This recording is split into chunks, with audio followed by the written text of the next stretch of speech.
The sound of papers hitting the marble countertop echoed through my kitchen like a gunshot. My husband Marcus stood there with that cruel smile I'd grown to hate over the past 6 months. His expensive suit was wrinkled, his tie loose around his neck, and his eyes held the same cold look they'd had ever since he started his affair with his secretary, Brittany. "Sign it, Keisha," he said, pushing the legal documents toward me with one finger. "Sign or get out of my house." I stared at the papers without picking them up. The words swam before my eyes, but I could see enough to know what they were. A property transfer agreement. He wanted me to sign over the deed to our beautiful mansion in the hills overlooking the city. The same mansion I had bought with my own money. The same mansion I had furnished, decorated, and maintained for the past 8 years of our marriage. "Your house?" I asked quietly, not looking up from the papers. "This is my house, Marcus. I bought it before we even got married. You know that." He laughed, but there was no joy in it, only meanness. "Not anymore, baby. My lawyer says since we're married, I have rights to this place. And since you've been such a terrible wife lately, always nagging me about working late and questioning where I go, I think it's time for a change." My hands were shaking as I finally picked up the papers. The legal language was confusing, but the meaning was clear. He wanted everything. Not just the house, but the 3 cars in the garage, the boat at the marina, and even my grandmother's jewelry that had been passed down through 4 generations of women in my family. "You can't be serious," I whispered. "This is everything I own, Marcus, everything I worked for." "Should have thought about that before you became such a nag," he said, walking to the refrigerator and pulling out a beer. "I've got Brittany coming over in an hour, and I don't want you here when she arrives. So sign the papers and get out, or I'll call the police and tell them you're trespassing." The cruelty in his voice hit me like a physical blow. This was the same man who had promised to love and cherish me 8 years ago. The same man who had cried when I miscarried our baby 3 years ago. The same man who had held me through my father's funeral just 2 years back. Now he was standing in the kitchen of the home I had provided, demanding I give him everything I owned so he could move his girlfriend in. "Where am I supposed to go?" I asked, hating how small my voice sounded. "Not my problem," he said with a shrug. "Maybe you should have been a better wife. Maybe you should have lost some weight like I asked. Maybe you should have cooked better meals and kept your mouth shut when I needed to work late." Each word was like a knife cutting into my heart. I had gained 30 pounds over the years, it was true. And I wasn't the best cook in the world. But I had worked 60-hour weeks at my accounting firm to pay for this house. I had sacrificed vacations and new clothes and nights out with friends to make sure we lived comfortably. I had given him everything I had, and this was how he repaid me. "The lawyer is waiting for these papers," Marcus continued, checking his expensive watch. "You've got 5 minutes to decide, sign or get out with nothing." I looked around the kitchen that I loved so much, the custom cabinets I had saved for 2 years to afford, the granite countertops I had picked out myself, the big window over the sink that looked out onto the garden where I grew tomatoes and herbs every summer. This was my home, my sanctuary, the place where I had planned to grow old. But as I looked at Marcus, I realized something that should have been obvious months ago. This hadn't been a home in a long time. It had become a prison, with Marcus as my cruel warden. Every day brought new insults, new demands, new ways for him to make me feel small and worthless. Even if I fought this and won, what would I be fighting for? The right to live with a man who hated me? The right to be mocked and belittled every day for the rest of my life? 5 minutes are up, Marcus said, even though it had only been 2. What's it gonna be, Keisha? You signing, or do I need to call the cops? Something inside me snapped, not in an angry way, but in a calm, clear way, like waking up from a bad dream. I picked up the pen that Marcus had placed next to the papers. My hand was steady now, no more shaking. You know what, Marcus? I said, looking directly into his eyes. You're right, I have been a terrible wife. He smiled, thinking he had won. I've been terrible for putting up with your lies for so long, I continued. I've been terrible for making excuses when you came home smelling like another woman's perfume. I've been terrible for pretending not to see the credit card charges from restaurants I've never been to and hotels I've never stayed at. His smile faltered just a little. But mostly, I said, signing my name on the first page. I've been terrible for thinking you were worth fighting for. I signed the second page, then the third, then the fourth. Marcus watched with growing excitement, probably already planning how he would redecorate with his girlfriend. When I finished signing the last page, I placed the pen down carefully and stood up. There. I said, it's all yours. I walked to the hook by the back door where I kept my car keys, my house keys, and the keys to the boat. I took them all off the ring and placed them on the counter next to the signed papers. That's it? Marcus asked, sounding almost disappointed. No crying? No begging? No threats? No, I said, walking toward the front door. No drama, just goodbye. This will break you, he called after me as I opened the door. You'll come crawling back within a week. You've got nothing without me. I turned back one last time to look at him standing in the doorway of what used to be my home. He looked smaller somehow, like a little boy playing dress-up in his father's clothes. We'll see about that, I said quietly, and closed the door behind me. I walked to the street where my sister Denise was waiting in her car, just like I had asked her to. She had wanted to come inside with me, but I had told her this was something I needed to do alone. As I got into the passenger seat, she looked at my face with concern. How did it go? She asked. Exactly like I planned, I said, buckling my seatbelt. He has no idea what he just did. Are you sure about this, Keisha? Once word gets out about what you signed, there's no going back. I thought about Marcus's cruel smile, about the way he had mocked my weight and my cooking and my work. I thought about all the nights I had cried myself to sleep while he was out with Brittany. I thought about the years I had wasted trying to save a marriage to a man who saw me as nothing more than a paycheck with legs. I'm sure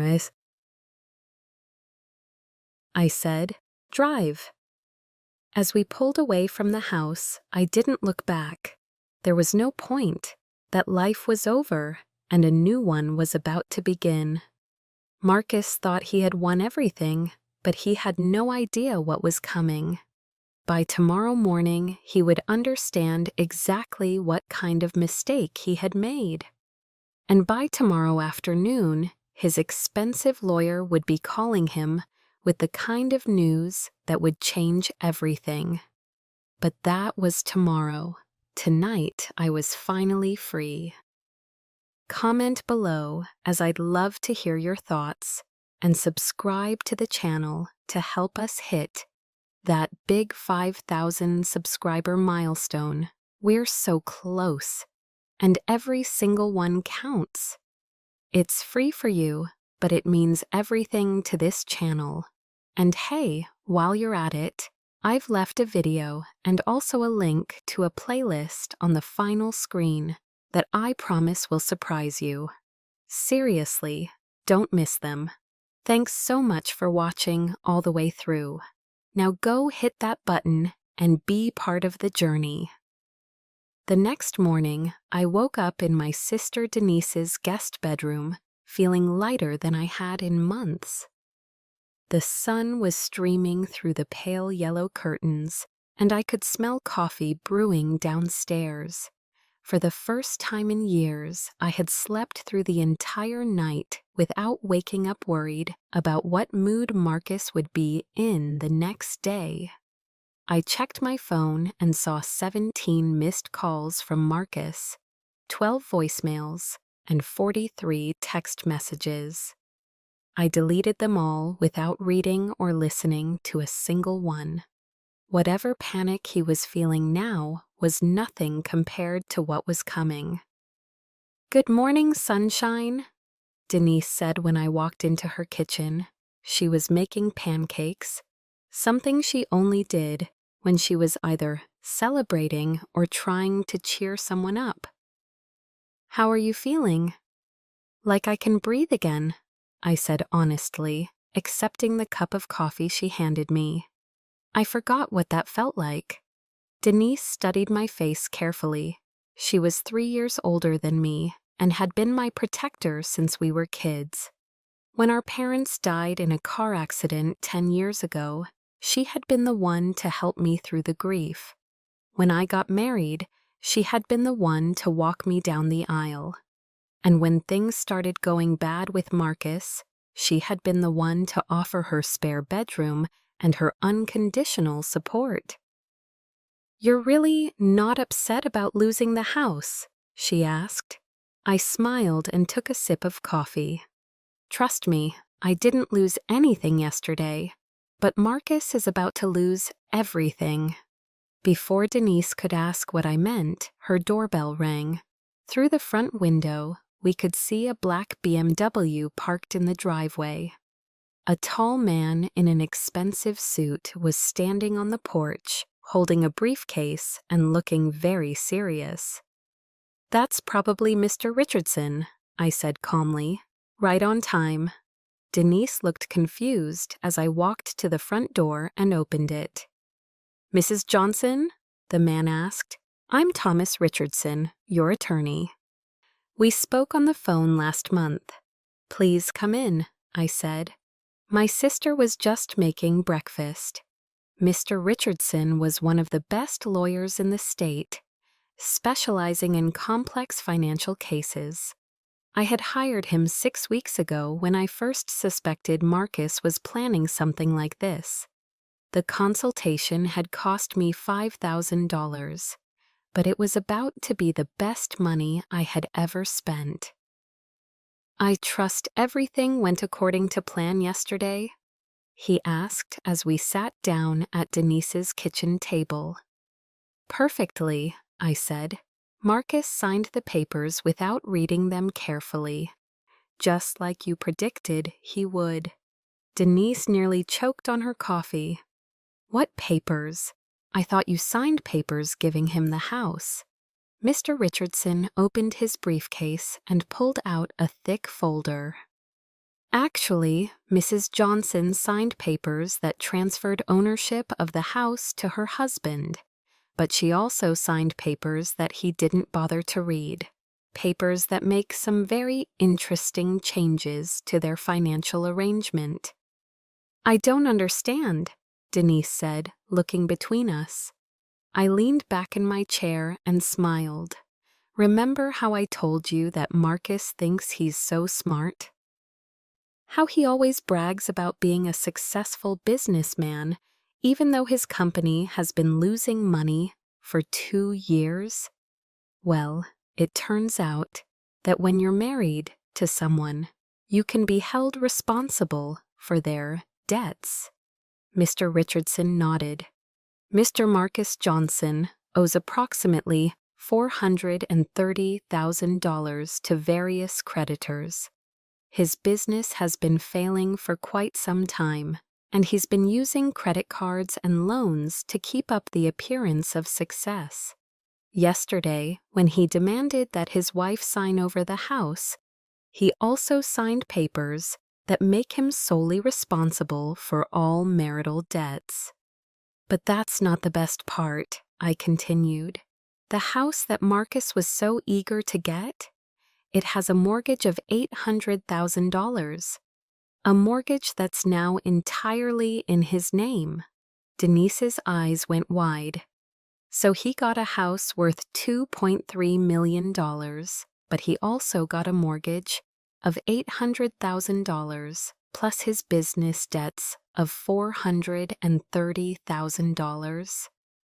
That's $1.23 million in debt, I said. And here's the thing Marcus doesn't know yet. I paid off that mortgage 3 months ago with money from my grandmother's trust fund. But I never told him, and I made sure the paperwork wouldn't be processed until today. Mr. Richardson smiled. So Mr. Johnson now owns a house worth $2.3 million free and clear, but he also owes $1.23 million in debts that he believes he's sharing with his wife. When he finds out that he's responsible for all of it himself, and that his wife is no longer legally tied to any of his financial problems, he's going to panic, I finished, especially when his business creditors start calling. See, I've been the one secretly making payments on his business loans for the past 18 months. I stopped making those payments yesterday. The first one comes due today. Just then, my phone rang. The caller ID showed Marcus's name. I looked at Mr. Richardson, who nodded, then I answered on speakerphone. Keisha! Marcus's voice was frantic. You need to get back here right now. There are people at the house demanding money. What kind of people? I asked innocently. Debt collectors. They're saying I owe hundreds of thousands of dollars. They want to put a lien on the house. You have to help me fix this. I'm sorry, Marcus, but that sounds like your problem now. You have the house, remember? You said it was yours. But these are business debts from before we got married. You're responsible for half of them. I looked at Mr. Richardson, who shook his head with a smile. Actually, Marcus, I think you should check the papers you signed yesterday. All marital debts became your responsibility when you took ownership of the house. I'm no longer legally responsible for any money you owe anyone. There was a long silence on the phone. What do you mean? His voice was smaller now, less demanding. I mean exactly what I said. Check with your lawyer. He'll explain it to you. My lawyer isn't answering his phone. His secretary says he's in court all day. Well, then I guess you'll have to figure it out yourself. You're such a smart businessman, after all. Keisha, please, I made a mistake yesterday. Come back. We can work this out. The same way we worked out your affair with Brittany? I asked. The same way we worked out all those nights you came home late, smelling like another woman. The same way we worked out you calling me fat and worthless for 6 months. I was angry. I didn't mean those things. Yes, you did. And now you have exactly what you wanted. A house all to yourself and no nagging wife to bother you about your business. But the debts are your responsibility now, just like you wanted. Goodbye, Marcus. I hung up the phone and turned it off.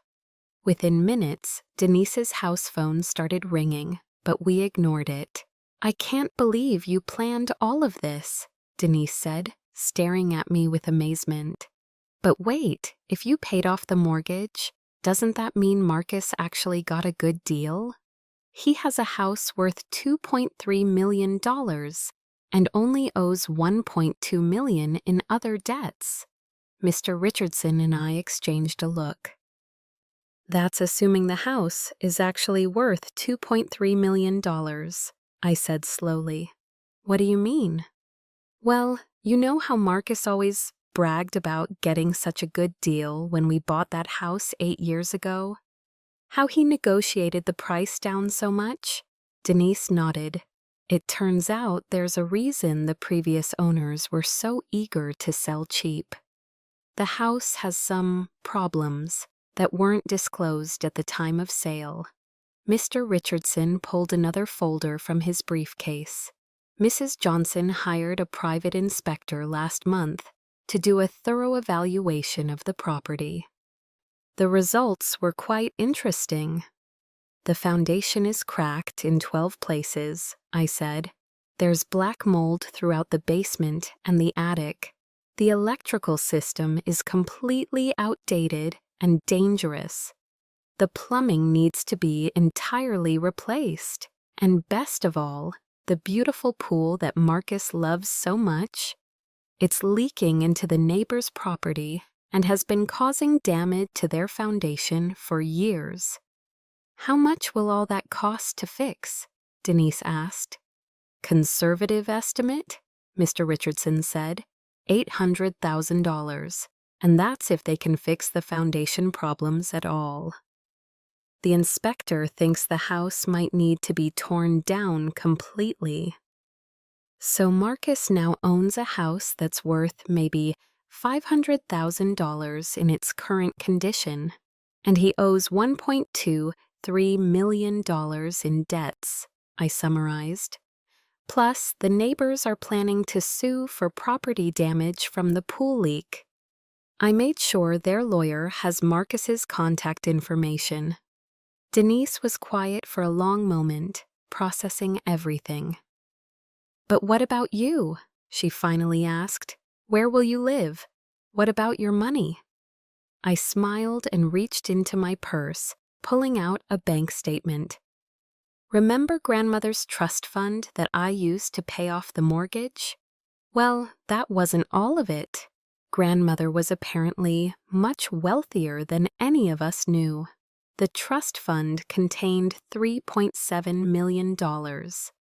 Denise's jaw dropped. I used $800,000 to pay off the mortgage on a house that Marcus now owns and can't afford to repair, I continued. That leaves me with $2.9 million, no debts, and no husband who thinks I'm worthless. Plus, Mr. Richardson added, since Mr. Johnson is now solely responsible for all marital debts, and Mrs. Johnson has filed for divorce, she's entitled to half of any assets acquired during the marriage that aren't tied to those debts. That includes his car, his boat, his watch collection, and his golf club membership. I don't want his stuff, I said, but I do want him to understand exactly how badly he miscalculated yesterday. My phone, which I had turned back on, immediately started ringing again. This time it wasn't Marcus calling. It was a number I recognized as his lawyer's office. That would be Mr. Peterson, I said, Marcus's attorney. Should I answer? Mr. Richardson nodded. This should be interesting. I answered the phone and put it on speaker. Mrs. Johnson, this is David Peterson. I represent your husband in legal matters. Good morning, Mr. Peterson. What can I do for you? I need you to come to my office immediately. There seems to have been some kind of mistake with the papers that were signed yesterday. No mistake, I said cheerfully. Everything was signed exactly as intended. Mrs. Johnson, I don't think you understand the situation. Your husband is now facing over $1 million in debt, and the house he was so eager to acquire appears to have significant structural problems that weren't disclosed. Oh, I know all about the structural problems, I interrupted. I had the house inspected last month. Didn't Marcus tell you about the foundation issues, the mold, the electrical problems? There was a long silence on the phone. You knew about these problems? Of course I knew. I also knew about Marcus's business debts, his failing company, and his affair with his secretary. I knew about everything, Mr. Peterson. The question is, why didn't you? Mrs. Johnson, I strongly advise you to reconsider this course of action. If you'll agree to return to the marriage and share responsibility for these debts, I'm sure we can work out an arrangement. The same arrangement where your client gets to keep his girlfriend, his house, and half of my money while calling me fat and worthless. No, thank you. Mrs. Johnson, please. You know what, Mr. Peterson? You should probably focus on figuring out how your client is going to pay for the repairs on that house. The city inspector is coming tomorrow to evaluate whether it's safe for human habitation. If it's not, Marcus will have to move out until the repairs are completed. I hope Brittany has a nice apartment. I hung up the phone and turned to Denise, who was staring at me with her mouth open. I have just one question, she said finally. When did my sweet, naive little sister become such a mastermind?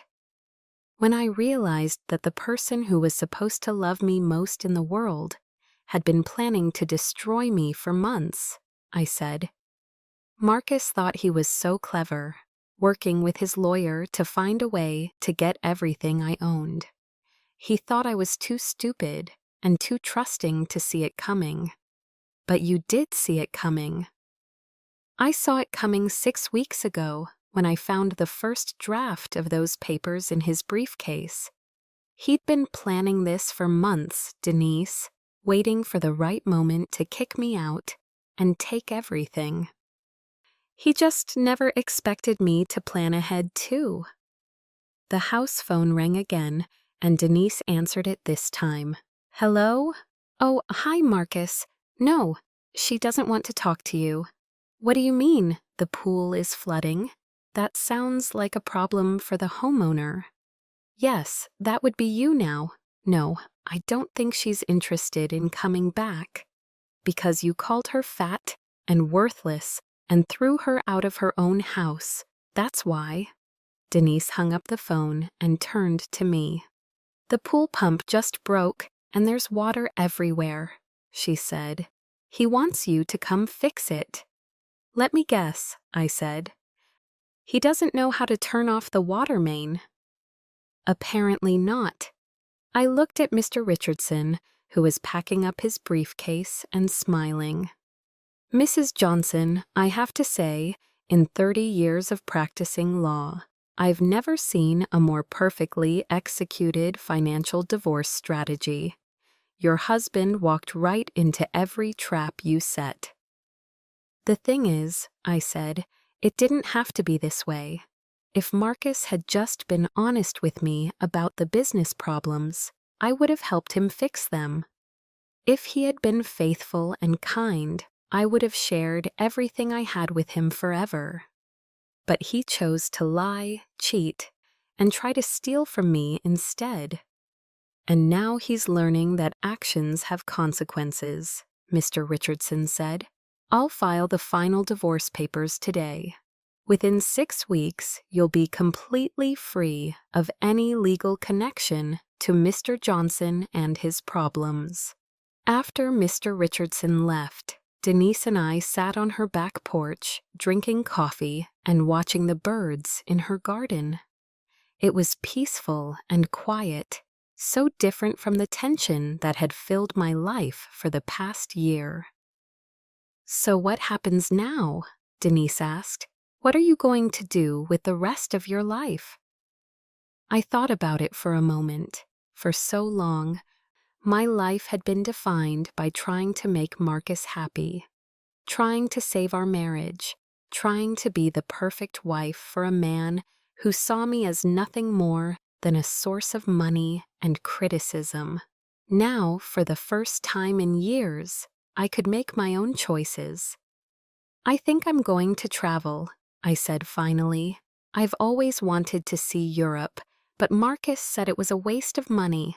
I think I'll start with Italy, maybe rent a little villa in Tuscany for a month, and learn to cook real Italian food. That sounds wonderful, Denise said. You deserve some happiness, Keisha. You've been taking care of everyone else for so long. And after Italy, maybe I'll look into starting my own accounting firm.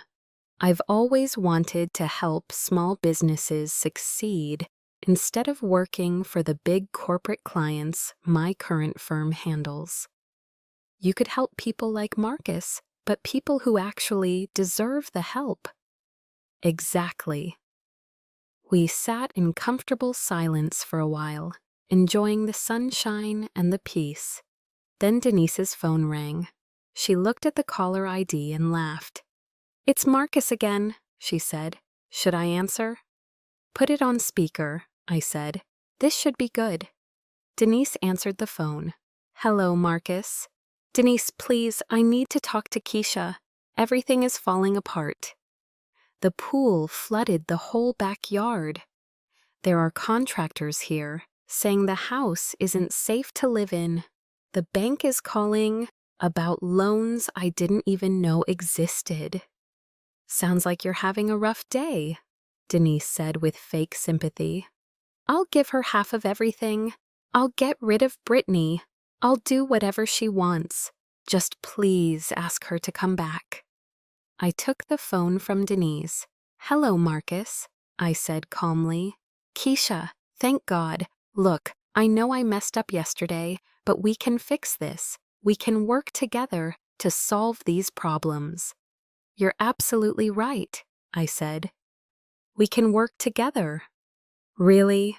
His voice was hopeful for the first time. "Yes, you can work on learning to take responsibility for your choices, and I can work on building a new life that doesn't include you. That's us working together towards separate goals." "Keisha, please." "Marcus, yesterday you told me I was worthless. You told me I was fat and ugly and a terrible wife. You threw me out of my own house so you could move your girlfriend in. You tried to steal everything I've worked for my entire adult life. I was angry. I didn't mean it. You meant every word. And now you're learning what life looks like when you don't have someone you consider worthless, subsidizing your failures and cleaning up your messes. But the house is your house now. Your house, your problems, your debts, just like you wanted. I can't afford to fix all these problems. The contractors want $300,000 just to start the repairs." "Then you'd better call Brittany and ask if she's handy with a wrench," I said. "I'm sure she'll be very supportive when she finds out about your financial situation." There was a long pause. "She left," Marcus said quietly. "When the debt collectors showed up this morning, she packed her bags and left. She said she didn't sign up for this kind of drama." "I'm sorry to hear that," I said, and I meant it. Not because I felt bad for Marcus, but because I understood what it felt like to be abandoned by someone who was supposed to care about you. "So you'll come back?" he asked hopefully. "No, Marcus, I won't.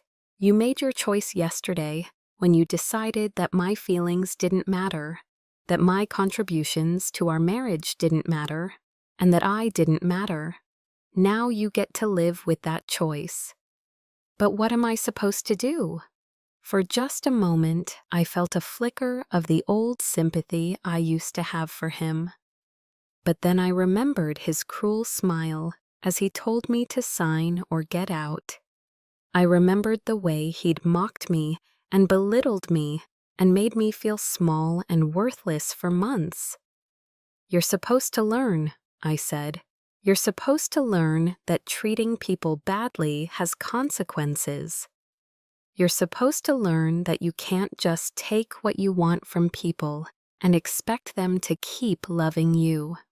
You're supposed to learn that kindness matters and loyalty matters, and that people aren't just tools you can use and discard."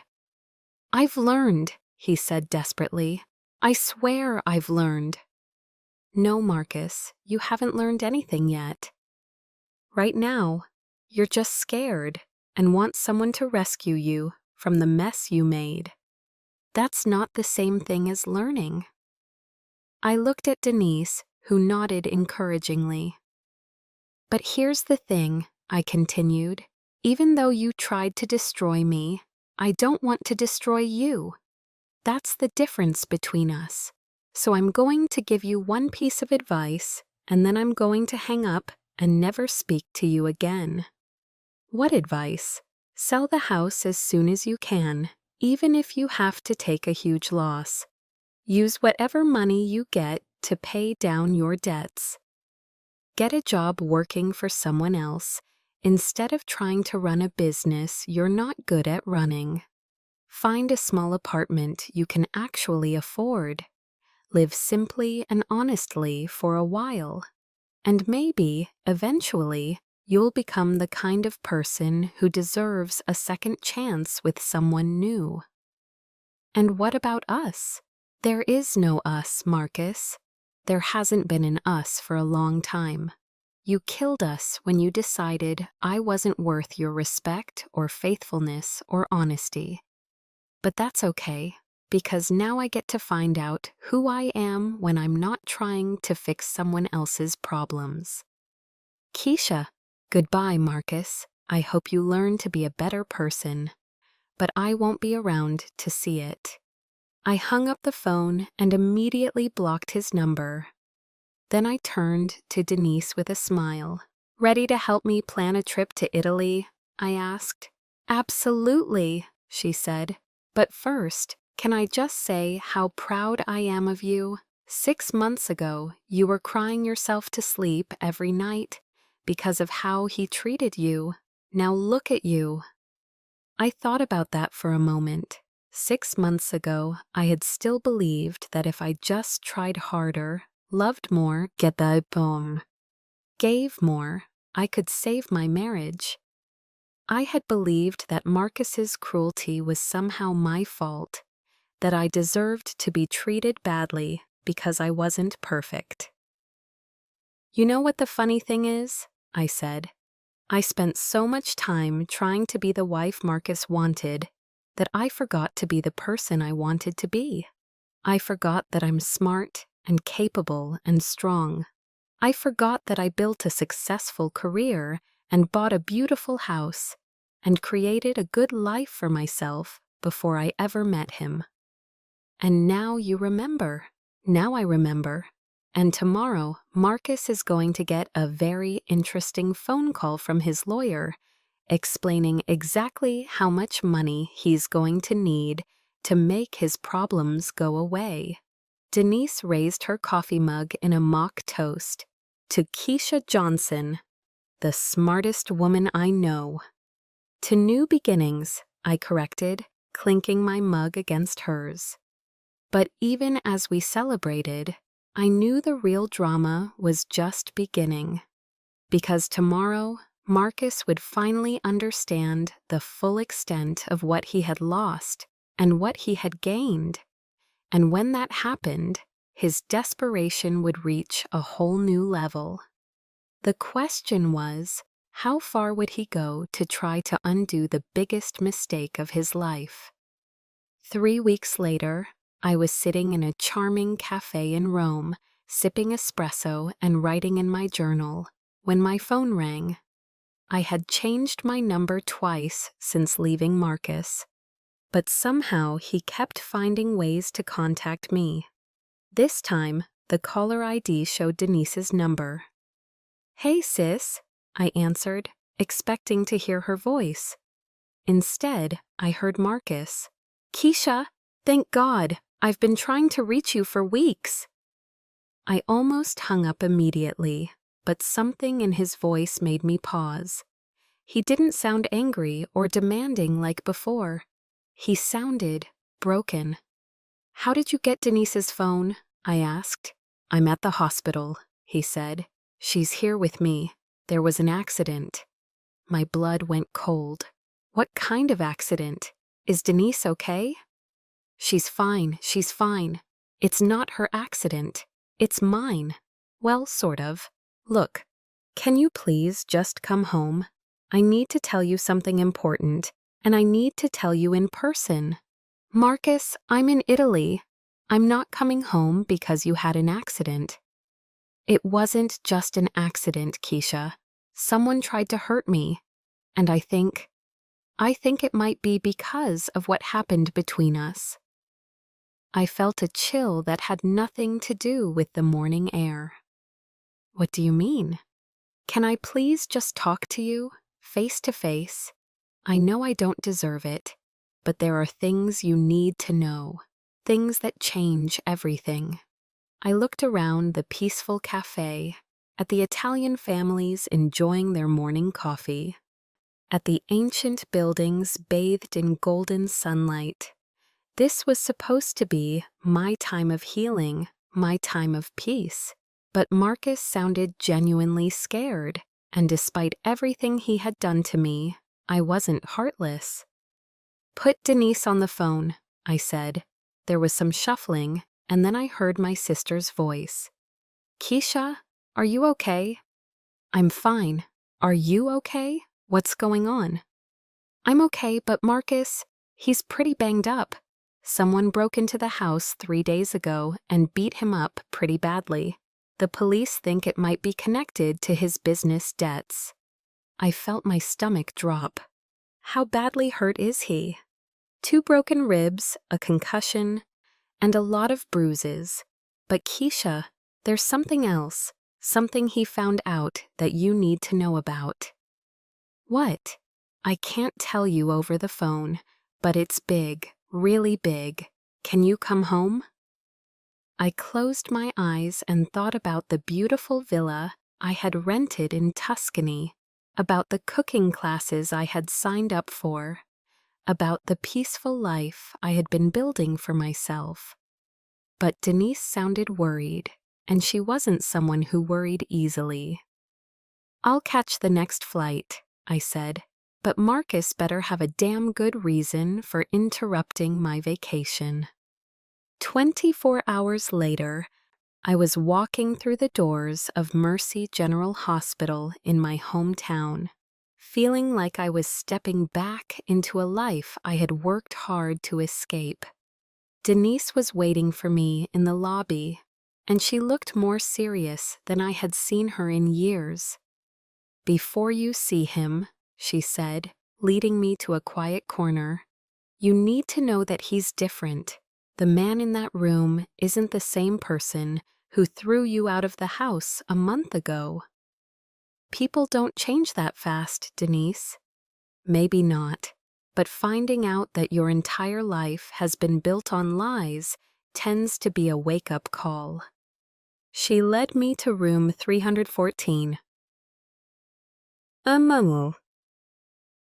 Where Marcus was lying in a hospital bed, looking like he'd been hit by a truck. His face was swollen and bruised, his left arm was in a sling, and there were bandages wrapped around his ribs.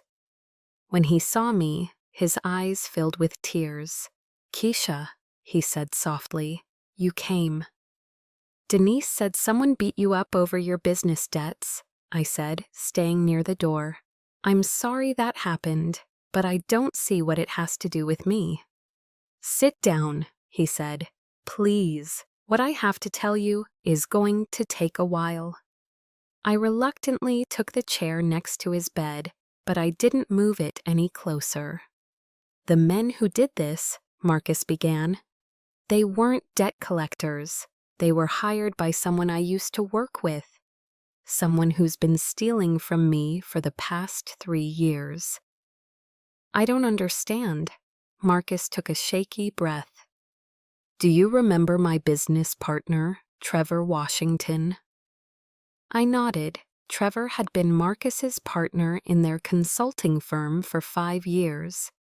I had always found him a little slimy, but Marcus trusted him completely. It turns out Trevor has been embezzling money from our business accounts since the beginning. Not just a little money, a lot of money, over $2 million. I stared at him. What does this have to do with your business failing? The business wasn't failing, Keisha. Trevor was stealing all the profits and making it look like we were losing money. He was the one who told me we needed to take out loans to stay afloat. He was the one who suggested I might need to consolidate my assets to keep the business running. The pieces started falling into place in my mind. He told you to take the house.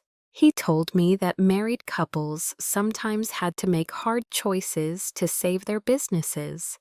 He said that since you weren't contributing to the company, it wasn't fair for you to benefit from it.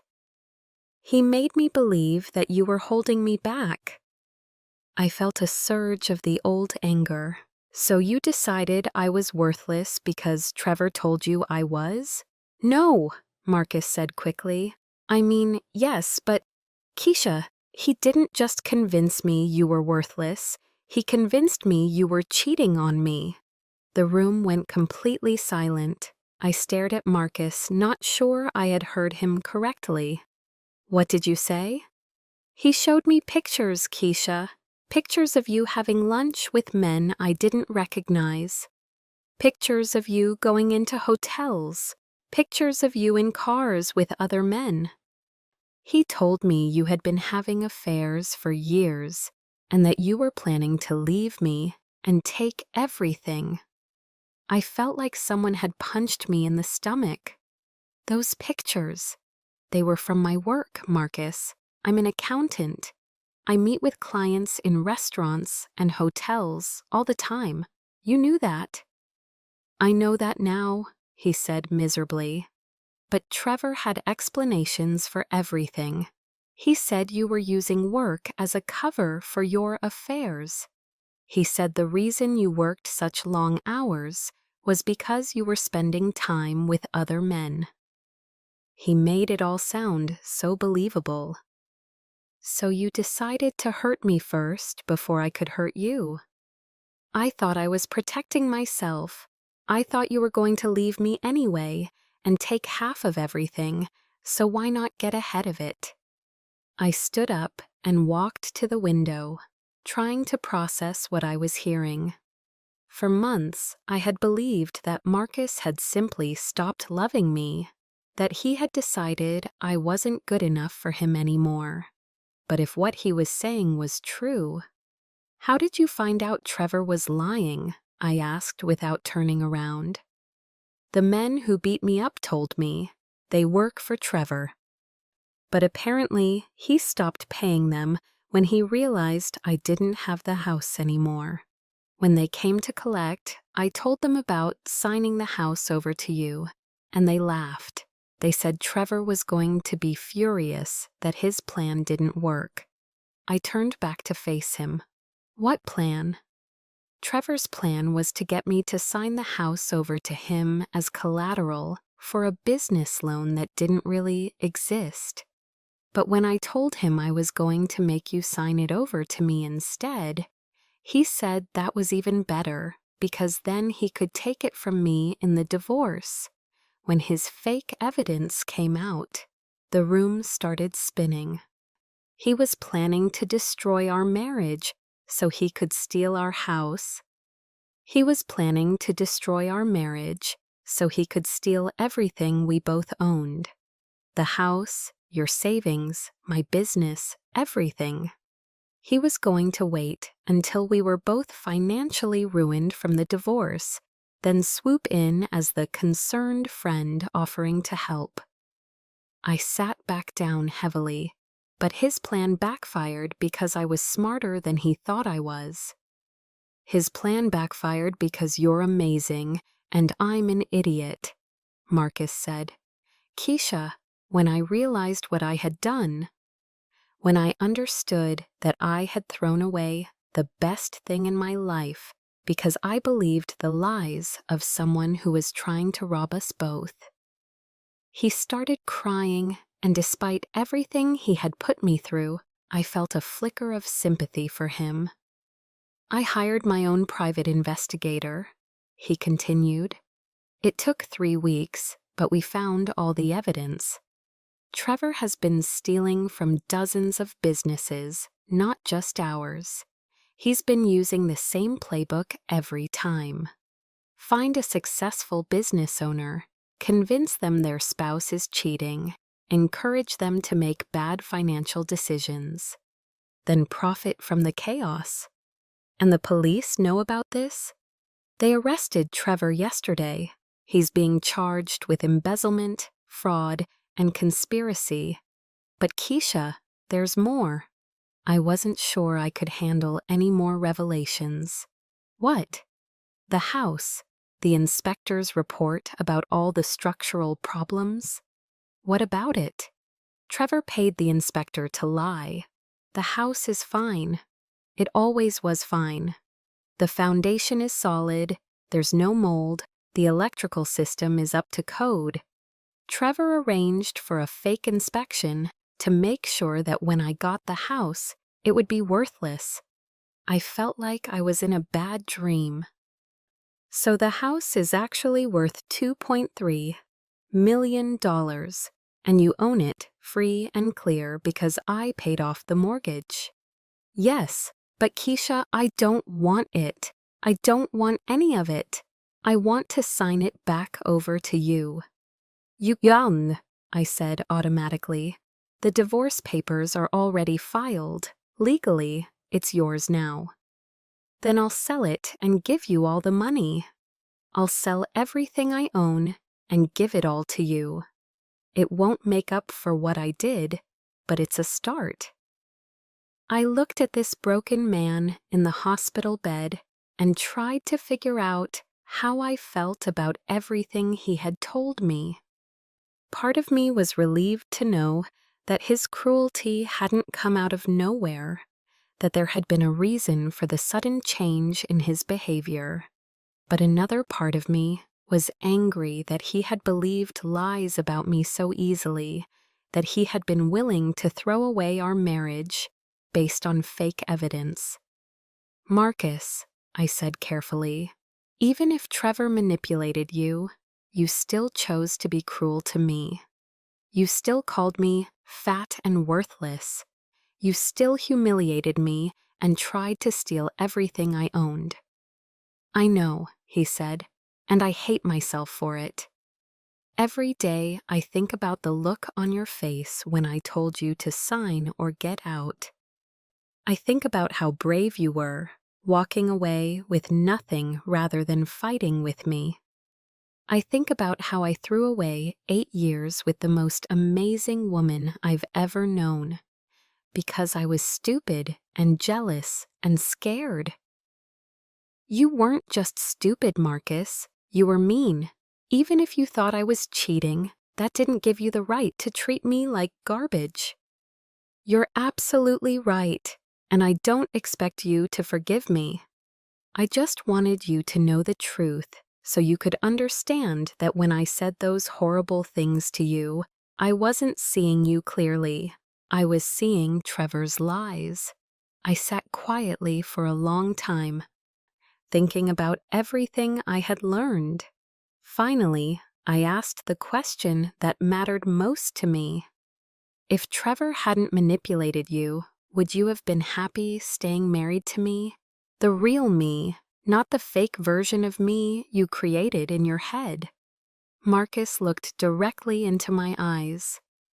Keisha, you were the best thing that ever happened to me. You were kind and smart and hardworking and loyal.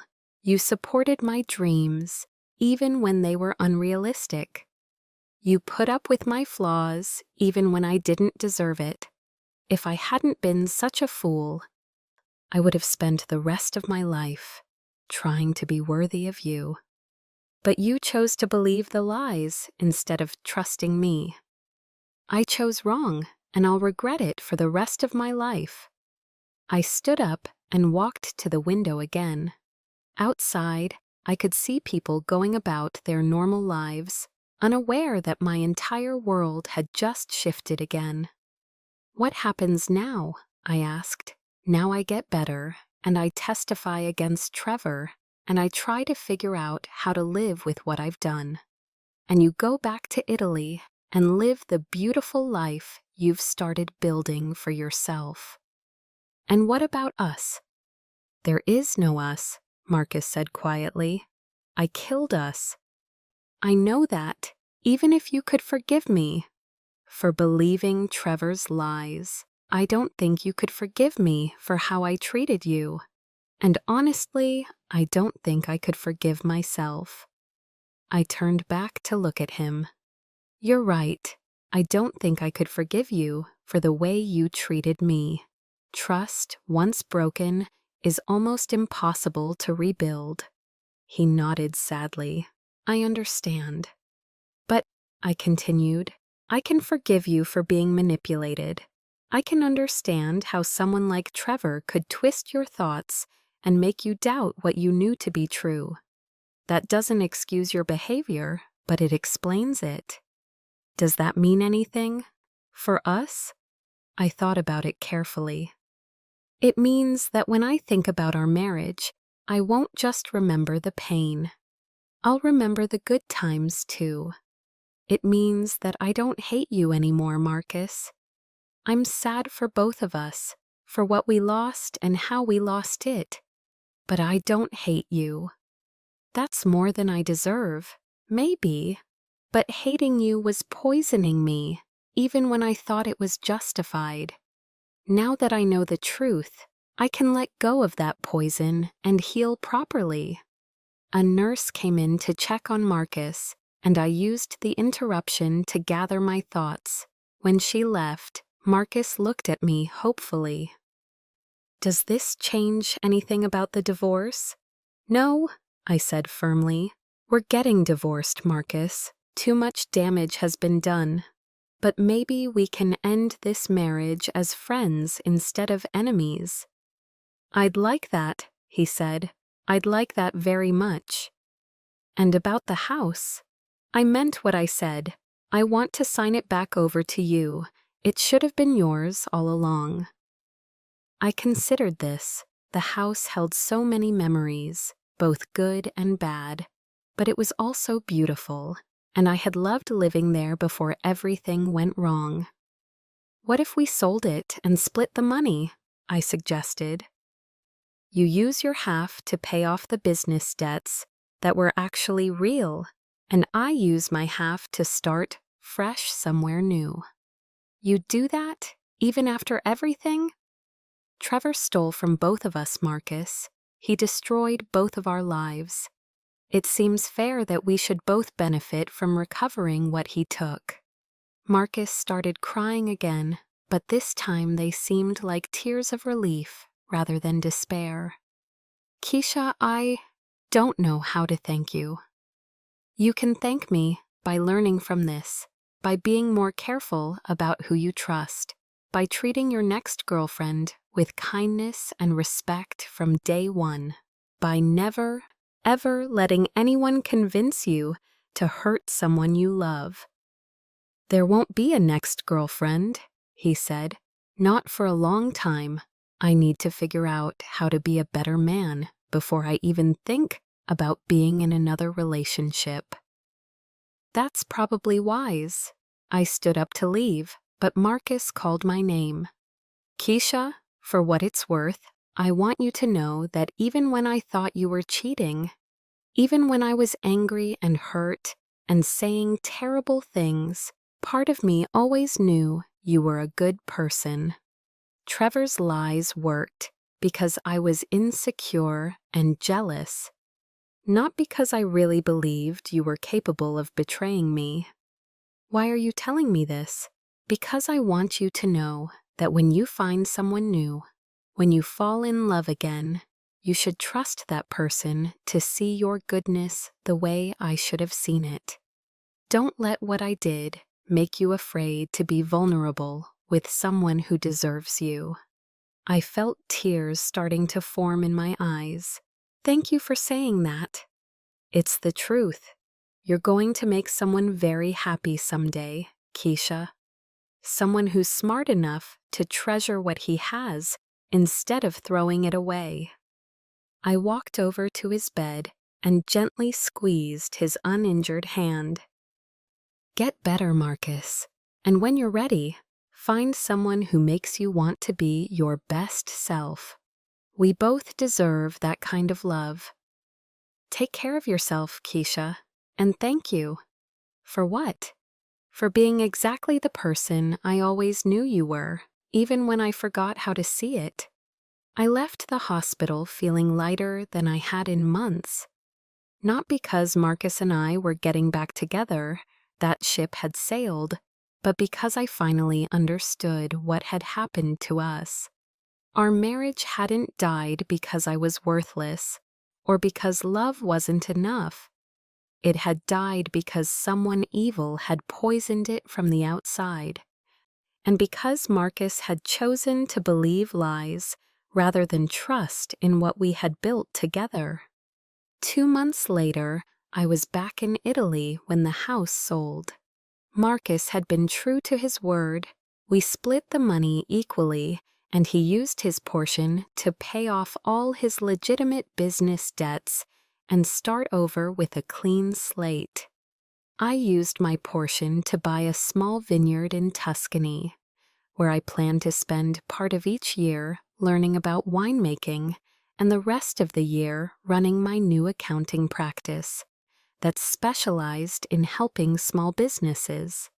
The day the sale closed, I got a text message from Marcus. Thank you for giving me a chance to do the right thing. I hope you're happy. I texted back, I am. I hope you are too, someday. And I meant it, because I had learned that forgiveness isn't about forgetting what happened or pretending it didn't hurt. Forgiveness is about refusing to let someone else's mistakes continue to poison your life. It's about choosing peace over anger, growth over bitterness, and hope over despair. 6 months later, I got a wedding invitation in the mail. It was from Denise, who had apparently fallen in love with Mr. Richardson, my lawyer, during all the legal proceedings. I laughed when I saw that the ceremony was going to be held at a small chapel in Napa Valley, just a few hours from my new vineyard. At the wedding, I gave a toast about second chances and new beginnings, about how sometimes the worst thing that happens to you turns out to be the push you needed to find your real life, about how kindness and empathy can heal even the deepest wounds, and how forgiving someone doesn't mean you have to forget the lessons they taught you. As I raised my glass to toast my sister and her new husband, I caught sight of a familiar figure in the back of the chapel. It was Marcus, looking healthy and happy for the first time in years. He had apparently driven up from Los Angeles, where he was working for someone else's company and rebuilding his life one day at a time. Our eyes met across the room, and he smiled. Not the cruel smile I remembered from that terrible day in our kitchen, but the gentle smile I had fallen in love with 8 years earlier. I smiled back, and in that moment, I felt the last piece of anger and resentment finally leave my heart.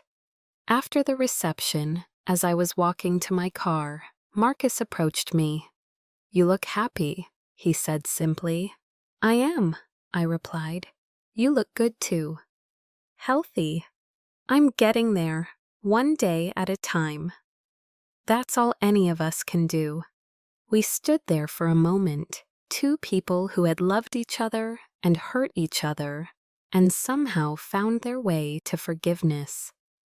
"I want you to know," Marcus said, "that what you did, the way you handled everything, it changed me. You could have destroyed me completely, but instead you chose mercy. That taught me more about the kind of person I want to be than any mistake I've ever made." "We all deserve a chance to learn from our mistakes," I said. "The important thing is that we actually learn." "I'm learning," he said, "slowly, but I'm learning." A year later, I was harvesting grapes from my vineyard when I got a letter in the mail. It was from Marcus, but the return address was a prison in Nevada. My heart sank, thinking he had gotten into trouble again, but when I opened the letter, I realized it wasn't from Marcus. It was about him. The letter was from the prosecutor handling Trevor Washington's case. Trevor had been sentenced to 15 years in prison for running his manipulation scheme on dozens of couples across 3 states. But the prosecutor wanted me to know that Marcus had been instrumental in bringing Trevor to justice, spending months helping investigators track down other victims and gather evidence. "Mr. Johnson's testimony was crucial to our case," the letter read. "But more than that, his dedication to helping other couples who were victimized by Mr. Washington showed real character. He could have simply moved on with his life after his own case was resolved, but he chose to make sure that no one else would be hurt the way you both were hurt. I thought you should know that your ex-husband has become quite an advocate for victims of financial fraud." I set the letter down and looked out over my vineyard. At the rolling hills of Tuscany, stretching out under the afternoon sun. Somewhere in America, Marcus was using his painful experience to help other people avoid the same trap. Somewhere in prison, Trevor was paying for the damage he had caused to so many lives. And here in Italy, I was living a life I had never imagined possible. Peaceful, productive, and full of hope. That evening, I wrote Marcus a letter thanking him for his work helping other victims. I told him about my vineyard, about the small accounting practice I had started to help local businesses, about the cooking classes I was taking, and the friends I had made. I told him that I was proud of the man he was becoming, and that I hoped he would continue to find ways to turn his pain into purpose. I never sent the letter, not because I was afraid to, but because I realized that sometimes the kindest thing you can do for someone is to let them move forward without the weight of your approval or disapproval. Marcus was building a new life, just as I was building mine.